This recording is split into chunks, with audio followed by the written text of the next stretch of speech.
Some people are just born with a natural gift to make music. You put them down in front of a piano as a child and they start singing melodies and playing chords and recreating songs that they've heard. I was not one of those children. For me, the process of becoming a songwriter and a composer was a very difficult and frustrating one. However, what I've learned is that with the right mindset and the right game plan, that anyone can become a competent and efficient composer, regardless of innate talent. So in this video, I've assembled 15 different pieces of advice that should be relevant to any modern songwriter, composer, or producer, regardless of what genre they're trying to create or regardless of what instrument they like to focus on. My first piece of advice is to practice your songwriting like a skill, because it is one. Skills are things that you practice, and the more you practice them, the better you get. A lot of people forget that when it comes to songwriting, and they think they're supposed to be great at it right out of the box. No. In my experience, your worst and clumsiest songs are going to be your first and earliest songs. But after you've got a few under your belt, the process becomes much smoother. It becomes quicker. You know how to solve problems much easier, and you become less frustrated with actually trying to finish an entire project. But the truth is, a lot of us romanticize the idea of songwriting. We think that we're supposed to just isolate ourselves from the world and take our guitar and go into the woods for a week, and the stars are supposed to line up, and in one night, inspiration strikes and the entire song gets born. That does happen, but it's extremely rare. That's why you hear stories about it, because it's such an exception that people talk about it like it's a novel event. And hopefully, if you keep songwriting, you'll have this lucky fortune too, where you do create an entire song in a night, and it is effortless and easy. But in my experience, that's not something you can just turn on like a light switch. So all those other hundreds of times that you're trying to compose and inspiration doesn't strike you like a lightning bolt, you better have the skills to follow up on that, which is why I recommend you treat songwriting like a skill. Tip number 2, if you haven't started doing it already, you need to start recording and producing your own music. Even if it's at a very minimal level, even if you're just doing this on your phone or using Audacity on your computer. But I swear that the most beneficial thing I ever did as a musician is start recording myself and start layering instruments on top of each other and hearing how they interact, and then listening back to what I've created. You know, when you're playing something, it's very hard to keep the listening part of your brain on. So recording yourself and listening back is an absolute must. Also, as you start recording and producing yourself, you can start developing a little repository of ideas, a little audio sketchbook of little tidbits of melodies and chord progressions and little things that weren't just thoughts, but now they're actual, pieces of music. Which brings me to my next tip. Don't stress out over incomplete tracks. A lot of people are frustrated because they have 1,000 unfinished songs. I personally think that's fine. I think it means 1,000 mini songs. Who cares if you've got an entire song done just yet? You've made music 1,000 times, and I think that's something to be proud of. And every one of these little fragments that you've created, every one of these incomplete songs, could become a full song. All you have to do is redirect your attention to it and try to resurrect it from the past. So just because you have incomplete songs now doesn't mean that they'll be incomplete forever. But that brings me to my next point. You really should force yourself to finish a track. I think it's really important every once in a while, maybe once a year or more frequently or less frequently, depending on how often you do this, just make yourself finish a track in a few weeks and say, this is as good as I can do with what I've got. It's like a little snapshot of your skills, a little benchmark that you can look back at after the years and say, well, that's the best I could do back then. But if you've never finished a track, just making yourself do this should put you into a brand new position, give you new challenges that you can hopefully overcome again the next time. But finishing a track, even if it's a bad one, does give you a good sense of completion, which should motivate you to try this again. And if you're one of those folks that hasn't finished a track yet, my advice is just keep it very simple. Don't bite off more than you can chew. Your first track doesn't have to be an epic concept album with orchestras and choirs.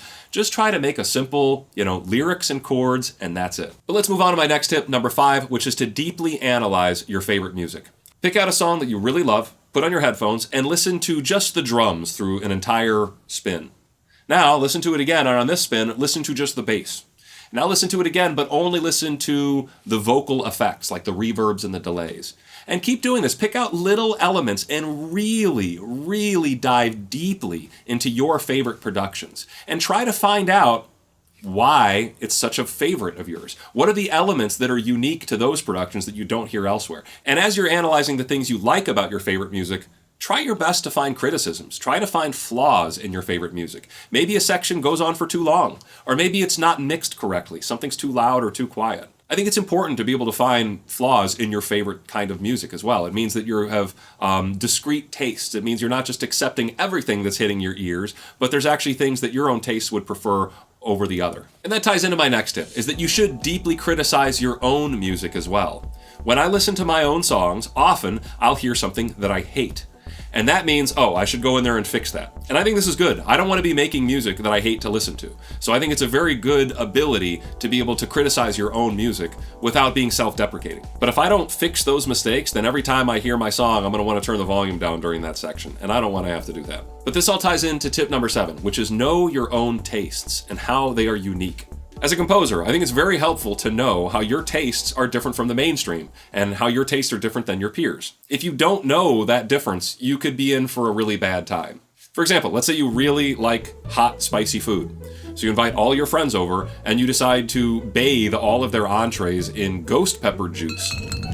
Now, to you, this might taste delicious, but you really shouldn't be surprised that your guests will hate you and they will hate the meal that you have served up and they will think that you're a terrible cook because your tastes are not everybody else's tastes. And I do think as a chef, you should be aware of the mainstream taste. You should be aware that, hey, most people don't like ghost pepper juice on their food. Now, bringing it back to music, if you're a composer that really likes avant-garde atonal music and you decide to compose your first atonal piece in 12-tone serialism and bring it into a bunch of high school kids to play it for them, you should expect that they might boo you out of there. Unless you're at a very pretentious high school, I don't think that's what the kids are into. Now, if you take that same piece and play it for some NPR listeners, for example, you might get a more positive reception.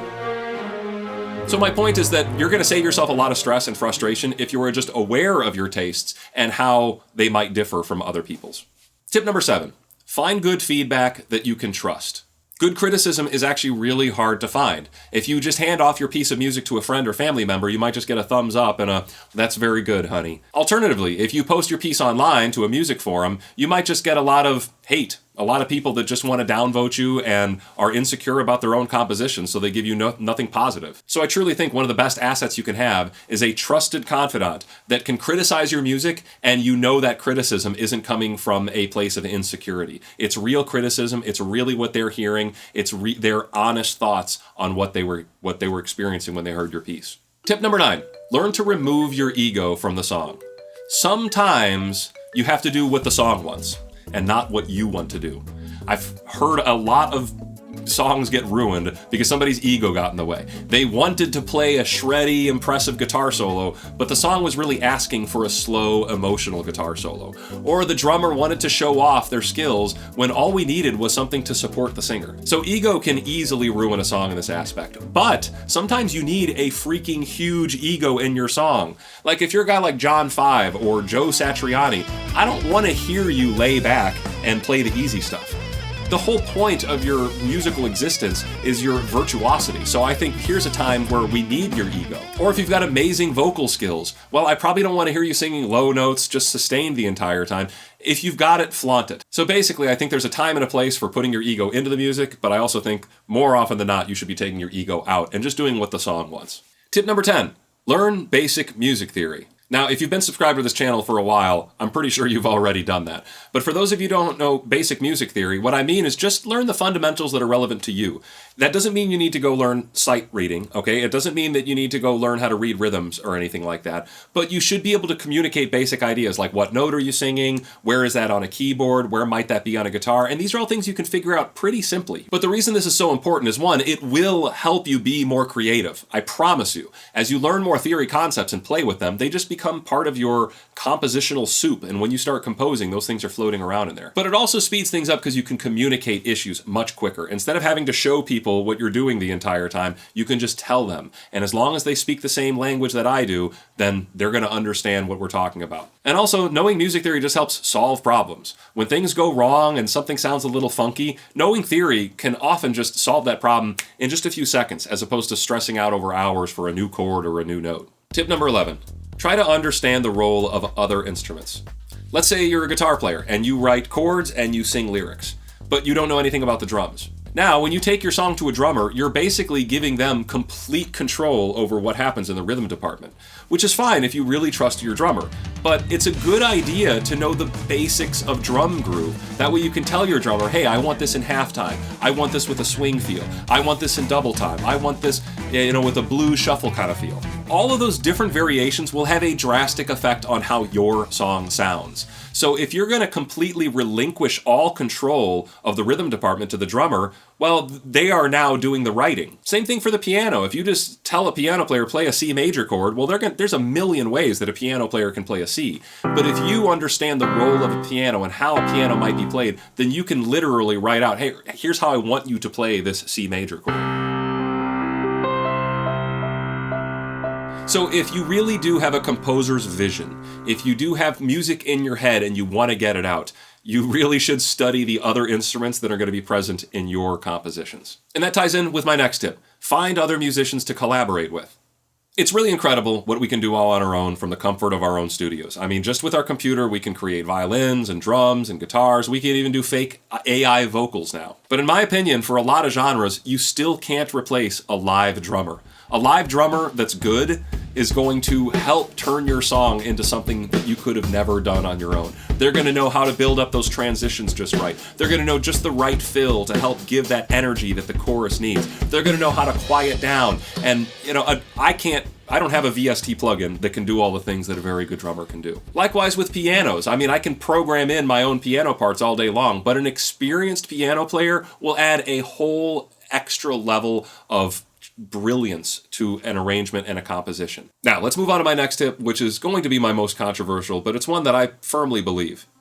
Embrace technology and avoid musical puritanism. Now, I could make a whole video on this topic because I'm so frustrated by some of the online commentary regarding this kind of stuff. But in my opinion, if you're trying to engage in a creative endeavor like making music, you should not be limiting your options. You shouldn't be saying, oh, I'm going to avoid using pitch correction. I'm going to avoid using quantization. I'm going to avoid using, digital synthesizers instead of real instruments. This is crazy. What good artists have traditionally done is used new technology to enhance their creations. That's what good artists have done in the past. That's what good artists will continue to do in the future. Now, if you'd like to preserve the past and only record in analog and not use quantization and not use pitch correction, that's fine. You're allowed to do that. But by no means does it make it better or more authentic as music or art than somebody that pitch corrected every note and did it all on their cell phone. The truth is that a composer can save a lot of time and money by relying on technology. Instead of renting out an entire reverb chamber, we can just use a reverb plugin. Instead of taking up hours of my time and my drummer's time to get the perfect take, well, I can use software to tighten up a little bit of those mistakes and nobody's going to hear the difference. So I personally believe by trying to avoid technology completely, you're just going to make things harder for yourself and it's going to be more difficult to create art in this day and age. Tip number 14, go get inspired. I believe that a lot of the things that we create are a result of the things that we've already consumed.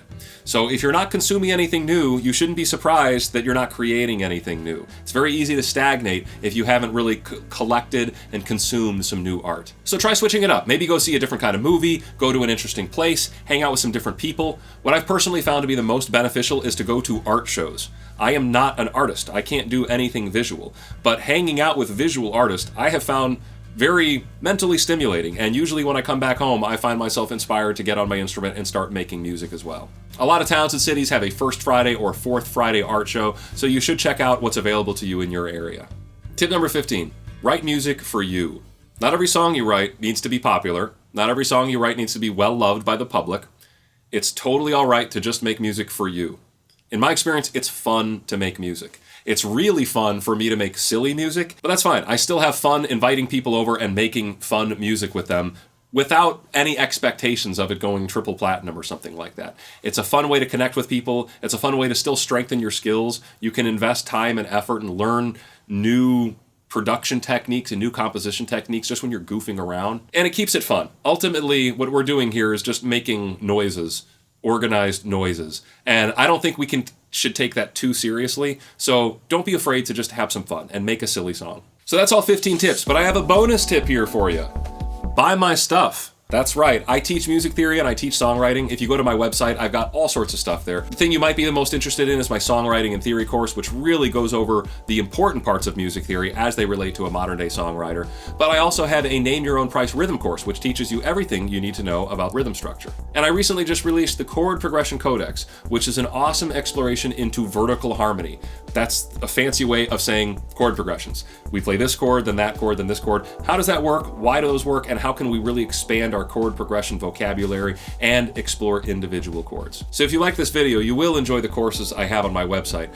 But if you like this video, you have to thank my Patreon supporters for making it possible. My Patreon subscribers are the reason these lessons exist in their free state without sponsorships and ads all over them. If you'd like to join them to help me out, you certainly can. There's a link below in the description. But you can also help me out by leaving a like or a comment below in this video, or subscribing if you haven't done so already. So thanks for watching, and I'll see you next time.